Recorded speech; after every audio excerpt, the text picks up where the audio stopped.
বন্ধুরা, আমার থাম্বনেল দেখে আপনি বুঝতে পেরেছেন যে আজকে আমি আপনাকে কি দেখাতে চলেছি। আমার হাতে দেখতে পাচ্ছেন একটা আইফোন 11। আমি এই আইফোন 11-এর মধ্যে কি করে স্ক্রিন রেকর্ডিং অন করব সেটাই আপনাকে দেখাবো এই ভিডিওটির মধ্যে। স্কিপ না করে ভিডিওটা দেখতে থাকেন। হ্যাঁ, আমার এই চ্যানেলের মধ্যে আপনি যদি নতুন হয়ে থাকেন এই চ্যানেলটিকে সাবস্ক্রাইব করবেন, পাশে থাকেন। যদি ভিডিওটা ভালো লাগে তাহলে সাবস্ক্রাইব করেন, আর যদি না ভালো লাগে সাবস্ক্রাইব করবার কোনো দরকার নেই। চলো যাক আমাদের মোবাইল স্ক্রিনের দিকে। ফাইনালি আমি চলে এলাম আমার মোবাইল স্ক্রিনের মধ্যে। স্ক্রিনে আসার পর উপর থেকে শাটারটা লাগাবেন।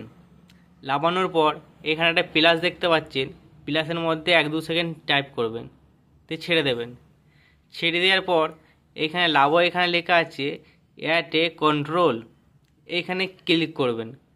ক্লিক করার পর এখানে সার্চ করবেন স্ক্রিন বলে।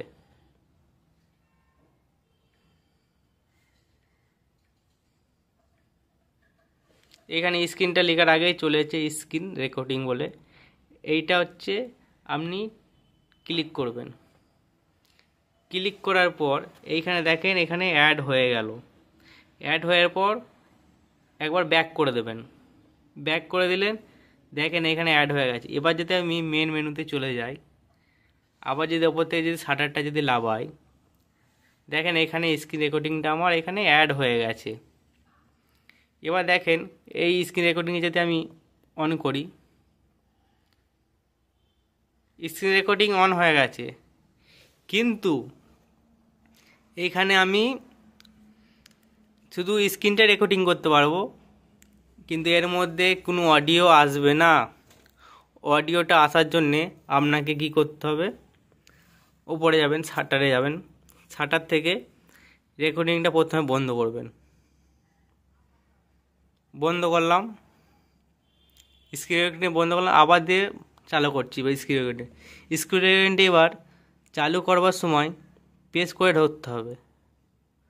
ধরার পর এইখানে স্ক্রিন রেকর্ডিংটা আমার অন আছে।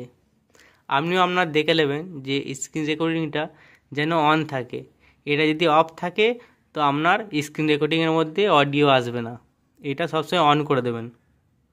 অন করে দিলেই তারপরে আপনার স্ক্রিন রেকর্ডিংটা চালু হবে। ভিডিওটা যদি ভালো লাগে ভিডিওটাতে একটা লাইক করে সাবস্ক্রাইব করেন চ্যানেলটাকে, আর একটা কমেন্ট করে যান। আপনার কমেন্টে আমরা ভিডিও বানাতে মোটিভেট হই।